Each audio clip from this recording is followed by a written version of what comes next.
शनिवार यानी 11 मई की सुबह यूपी के सीतापुर के घर में 6 लोगों की लाश बरामद होती है, जिसके बाद पुलिस को ये सूचना दी जाती है। पुलिस मौके पे आती है, मामले की उसके बाद ओपन एंड शट केस के मामले में मामला दर्ज कर लिया जाता है। लेकिन जब 2 दिन बाद इस मामले का पोस्टमार्टम रिपोर्ट सामने आता है, तब जाके इस मामले का खुलासा होता है और पुलिस के पैरों तले ज़मीन खिसक। इतना ही नहीं, विक्टिम के जो परिवार वाले हैं उनके तरफ से भी इस केस को ऐसा रुख दे दिया गया है जिसके कारण ये मामला और भी पेचीदा बनता चला गया।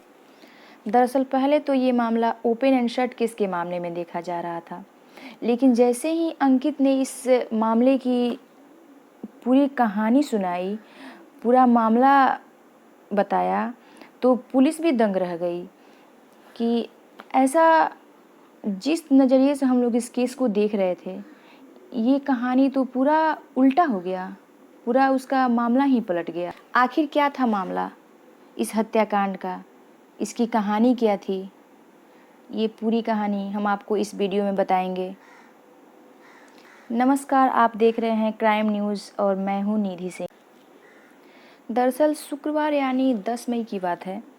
प्रियंका अपने 3 बच्चों को लेकर अपने घर आती है, यानी अपने पति के घर आती है। 11 मई की सुबह 6 लोगों की लाश बरामद होती है उस रूम में। उसके बाद पुलिस को ये सूचना दी जाती है, पुलिस मौके पर आती है, मामले की जांच पड़ताल करती है। उसके बाद ये पुलिस सोच में पड़ जाती है कि आखिर ऐसा क्या हुआ इस घर में कि एक साथ 6 लोगों की लाश बरामद हुई है। दरअसल बात यह है कि उसकी प्रियंका का जो भाई था अंकित, उसी ने पुलिस को खबर दिया था कि ऐसे ऐसे मामला सामने आया है।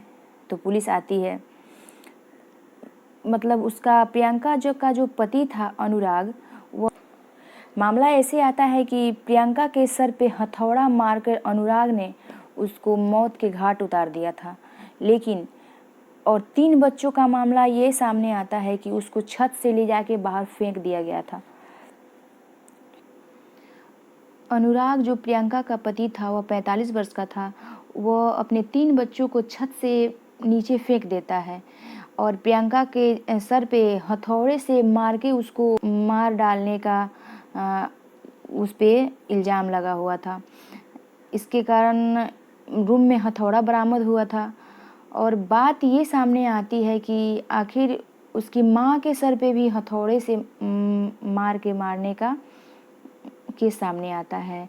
और जो था अनुराग जो था, उस खुद को गोलियों से, एक गोली से नहीं, 2-2 गोली, एक गोली से भी तो आदमी मर सकता है, 2 गोली उसको लगती है तब जाकर वो मरता है।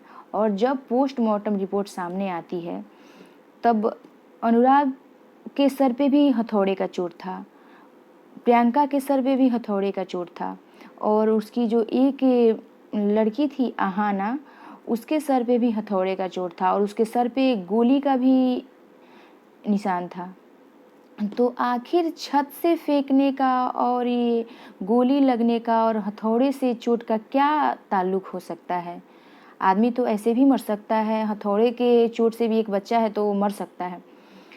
तो उसका अनुराग का जो भाई था अजीत, उस पे भी बहुत सारे संगीन आरोप लगे हुए हैं, जिसके कारण पुलिस उससे भी बहुत सारे जांच पड़ताल कर रही है।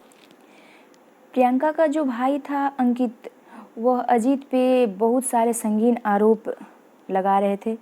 वो बोल रहे थे कि मेरी जो भांजी थी आहाना और आसवी, वो दोनों 45 मिनट तक दर्द से ज़मीन पे तड़प रही थी, जिसके कारण अजीत से बाइक का चाबी मांगा गया, लेकिन अजीत ने बाइक का चाबी नहीं दिया।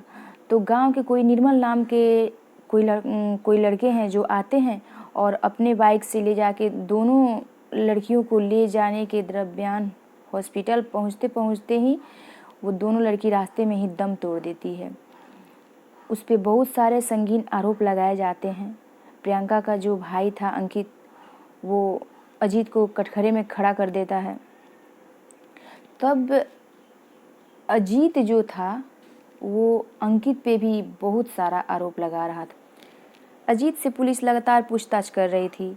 पुलिस पूछती है कि आपके घर में इतने सारे हत्याकांड हो गए, 6 लोगों की लाशें मिली आपके घर में, तब तक आप लोग उस टाइम कहाँ थे?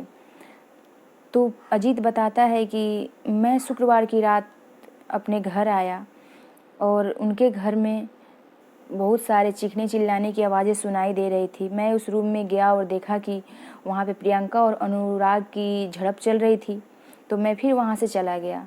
तो पुलिस पूछती है कि फिर आप वहाँ से चले क्यों गए, आप उनके बीच में सुलझ क्यों नहीं करवाए? तो अजीत बोलता है कि इसके पहले भी मैं उनके बीच गया था, ये कोई नई बात नहीं है कि उनका ये पहली बार लड़ाई झगड़ा हो रहा था, बहुत पहले भी ऐसे हो चुका है। तो इसके कारण मेरे भाई मेरे से खफा हो जाते हैं, जिसके कारण मैं उनके बीच से हट गया। और जब मैं सुबह गया तो देखा कि उसमें 6 लोगों की लाशें हैं। तो पुलिस बहुत सारे सवाल उनसे ऐसे उठा रही है कि आपको जाना चाहिए, बचाना चाहिए। लेकिन अब देखिए कि आप लोग के मन में भी ये संशय हो रहा होगा कि अजीत और अंकित की 5-5 बातें सुन के मन में शक हो रहा है, बहुत सारे सवाल उठ रहे हैं कि ऐसा दोनों में सच कौन बोल रहा है, सच क्या? दरअसल पुलिस इस मामले की जांच बहुत अच्छे से कर रही है। सवाल ये उठता है कि प्रियंका जो थी, उसके सर पे पोस्टमार्टम रिपोर्ट जो आया था तो उसके सर पे चोट का निशान था, उसका सर कुचला हुआ था, तो और उसके हाथ में हथौड़ा था। तो प्रियंका का जब सर कुचला हुआ था तो हथौड़ा पता चलता है कि उसका पति अनुराग उसको मार के उसको मौत के घाट उतारा था। तो हथौड़ा प्रियंका के हाथ में कैसे आया?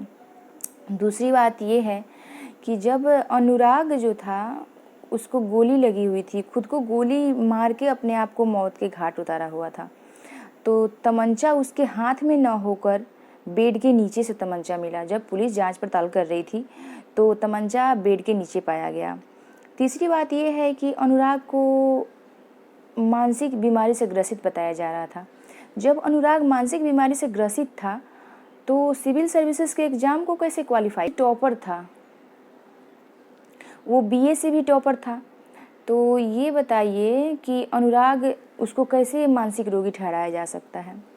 चौथी बात ये है कि अनुराग के पास 100 बीघा ज़मीन थे, वो खुद उन सभी को एक साथ हैंडल करता था और प्रियंका जो थी हमेशा आती जाती रहती थी सीतापुर में, लेकिन ये सारा काम पूरा अनुराग ही करता था। तो उसको ये भी संशय उठता है कि एक मानसिक रोगी इतना तेज कैसे हो सकता है, पूरा अपना काम खुद से कैसे कर सकता है? तो पुलिस को इसी बात पे शक हो रहा है। अनुराग का जो भाई था अजीत, उस पे संगीन आरोप लग रहे हैं कि वो पहले से मर्डर की प्लानिंग कर रहा था। प्रियंका जो थी, उसका भाई अंकित ये जानता था, उसकी बहन पहले फ़ोन करके बताई थी कि अनुराग का भाई हम लोग को मारने की प्लानिंग कर रहा है, तो ये बताता है अंकित। अब पुलिस इसी मामले में जांच कर रही है कि आखिर सच क्या है और कैसे इसको पता लगाया जा सकता है। तो चलिए बने रहिए इस वीडियो में, आगे आपको इससे जुड़ी बहुत सारे न्यूज़ देती रहूँगी। नमस्कार।